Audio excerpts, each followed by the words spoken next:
Oi! Eu disse pra vocês que eu iria compartilhar a minha reflexão que eu tenho tido nesses últimos tempos acerca de fé, política, meu papel nisso, talvez o seu papel nisso.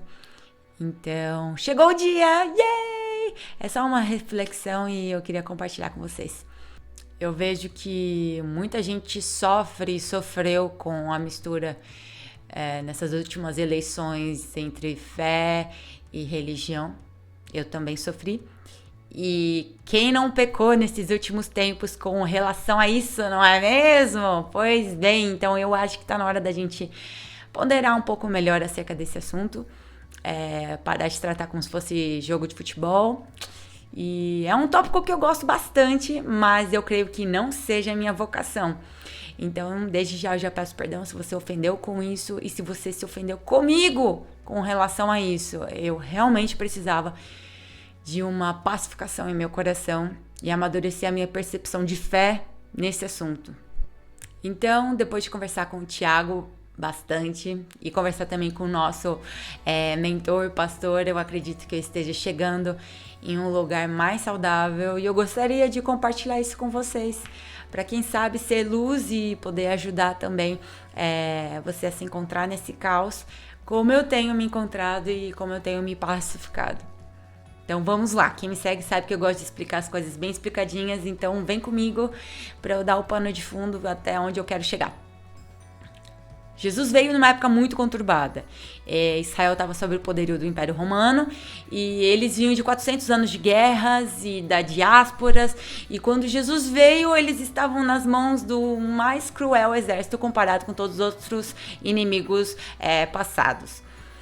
Um ódio começava a ferver no coração deles contra os povos pagãos por tudo que eles haviam feito, por terem destruído sua terra, profanado o templo e por terem tentado apagar sua fé com o helenismo do Alexandre o Grande, que levava à apostasia e confusão. Então borbulhava tudo aquilo dentro deles. Então, na época de Jesus, existiam também vários grupos distintos. Todos eles aguardavam o reino de Deus. Eles ansiavam para o dia que não haveria mais rei físico, mas aquele dia onde só Deus iria governá-los novamente. A nação então seria liberta da sua escravidão e opressão dos pagãos, do mesmo modo que foram libertos do Egito e da Babilônia. O governo de César em Roma e seus reis e sacerdotes em Israel seriam eliminados e o governo de Deus corrigiria tudo o que estava errado. Essa era a espera de todos eles. Esse reino significaria essa libertação e um endosso da condição de Israel como povo eleito de Deus.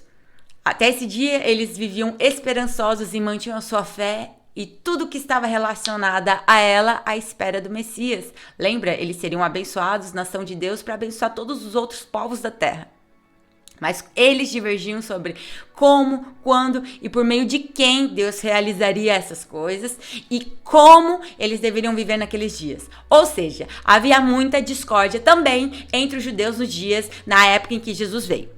Nada novo debaixo do sol, não é mesmo? Resumindo bem, existiam alguns grupos na época de Jesus. Um deles eram os fariseus. Quem eram os fariseus? Era um grupo de judeus nacionalistas que guardavam a Torá e adotavam uma oposição ferrenha contra o helenismo, que causava apostasia no meio do povo. Então, esse grupo começou a ter mais proeminência na época de Jesus, começou a ganhar ali. E eles eram considerados mestres da lei e de uma tradição oral. Eles tinham duas necessidades urgentes. Uma era a mudança revolucionária da nação, que era separando Israel totalmente das ideias e práticas pagãs, e obediência radical à Torá. Outro grupo também que causava lá naquela época, não causava tanto, eram os essênios. Quem eram os essênios? Era um grupo que optou por isolamento nas montanhas do Corã, fora de Jerusalém. Era uma comunidade alternativa onde estudavam as escrituras. Mas esse grupo precisa ser entendido no contexto que eles viviam. Eles aguardavam também a libertação e da vinda do reino. Eles não participavam da revolução, mas eles se preparavam para uma guerra quando o Messias viesse, contra os pagãos.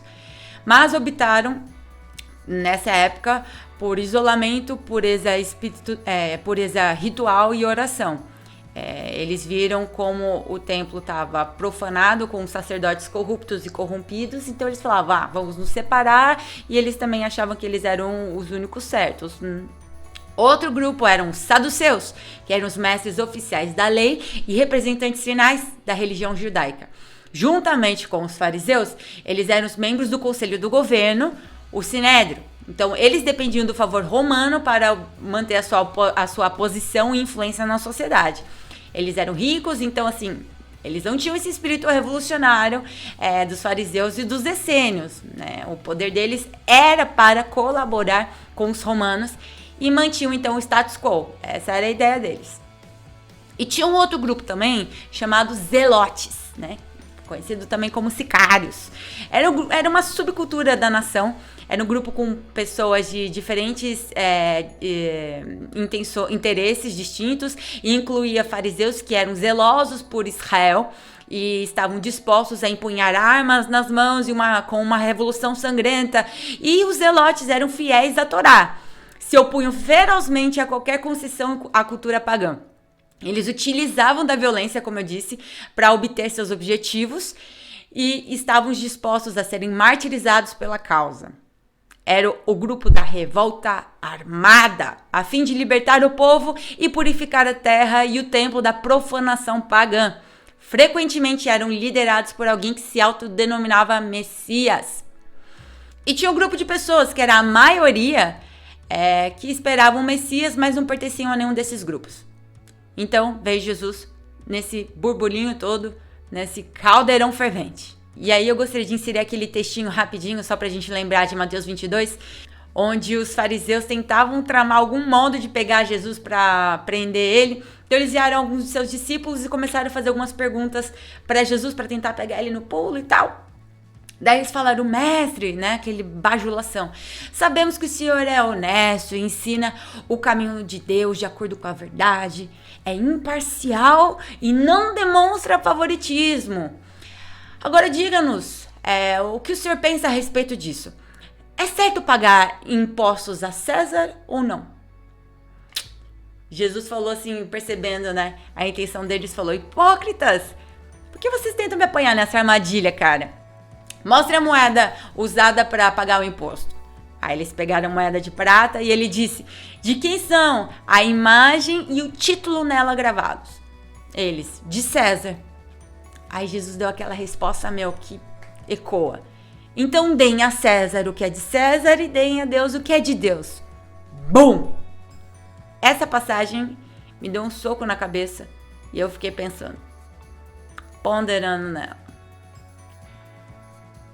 Deem a César o que é de César e deem a Deus o que é de Deus. Naquela moeda tinha a imagem de César, mas eu e você possuímos a imagem de quem?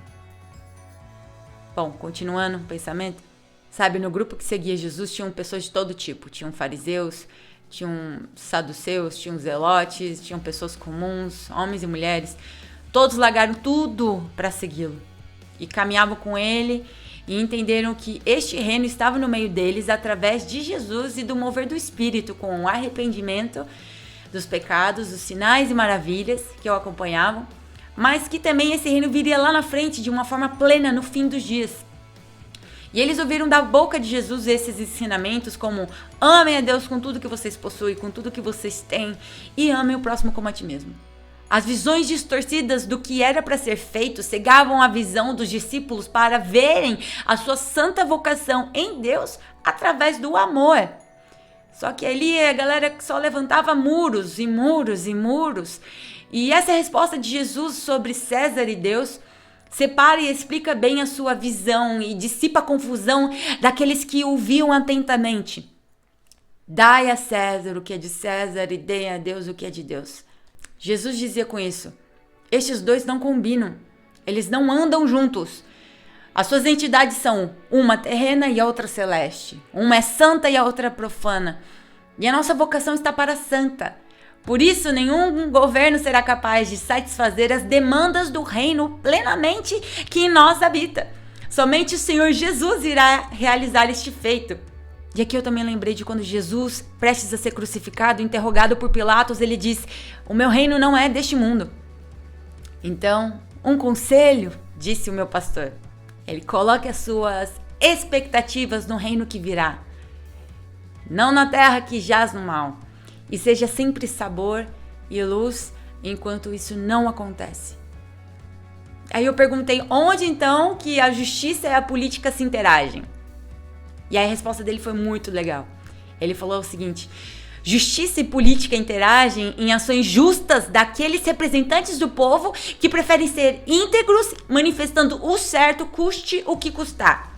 Interagem também em ações injustas daqueles que são representantes do povo que preferem se corromper, manifestando o errado, custe o que custar. Na prática de quem não legisla, como eu e talvez você, nós seguimos o justo Deus e somos chamados para viver o caminho da justiça em tudo, em ações e na vida. O justo viverá pela fé. Repare, o justo viverá, ele não falará. É a diferença entre ser e dizer. Dizer é fácil, dizer é pop. Ser é difícil, é estreito o caminho. Então eu falei, tá, mas e aqueles que estão na área política, né, que seguem essa vocação? E aí eu lembrei do Martin Luther King, né, do reverendo Martin Luther King. Ele disse, filha, é exatamente isso. Ele era antes de dizer, ele é um modelo disso. Ele encontrou a sua vocação e o seu caminho nesse ramo. E o seguiam porque sabiam que o seu discurso era a verdade vivida. Manifestava fome e sede de justiça em ações e engajamento diário. E isso custou tudo para ele, inclusive a sua própria vida. Em resumo, nós somos chamados para vivermos pela fé e nela, num caminho de justiça apontando para Jesus, para que ele seja visto. Somos chamados para sermos mais do que falamos. Somos chamados para manifestar a justiça no dia a dia. E se a nossa vocação for pública, o que não é o meu caso, né? Precisamos identificar aonde, em qual carreira você vai seguir, qual setor, com qual formação, e assim você prossegue na vida pública. A minha eu já descobri, a minha ser artista é criar, compor, cantar, e é ser pregadora da palavra de Deus, evangelista. Eu achei então o meu lugar de influência, de exercer justiça e viver pela fé. Essa é a minha vocação e a minha profissão. Então eu fixo os meus olhos em Jesus, pois nenhum governo humano satisfará os desejos do coração humano. Todos terão erros e acertos, mas o meu foco agora está mais certeiro. Graças a Deus. Até porque se a gente fosse comentar tudo que fazem de errado e acertos, a gente não cantava mais, não pregava mais, não fazia mais nada. Então, aonde você foi chamado para exercer a fé, que o justo viverá pela fé, e exercer a justiça diária? Qual é a sua área onde você vai ser luz e sal?